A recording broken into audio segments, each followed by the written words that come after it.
অপরাধ রূপ কাটার ঘায়ে সকল কিছু বিনষ্ট হয়ে যাবে।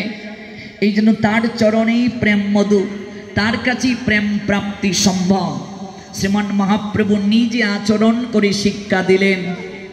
পিতৃকার্য সমাপন করে শ্রীমান মহাপ্রভু গয়াধামে যখন গেলেন পিণ্ডদান করবেন পিতৃকার্যের নিমিত্তে, সেখানে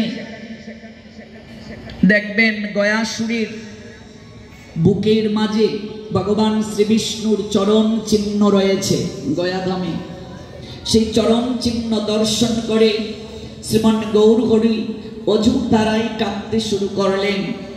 আচারকে ভূমিতে লুণ্ঠিত হলেন আর গড়িয়ে গড়িয়ে কাঁদছেন, বলছেন, হে গয়াসুর, তোমার কত সৌভাগ্য, তোমার বক্ষে ভগবান শ্রী হরি চরণ রাখলেন, আমি কেন অসুর হলাম।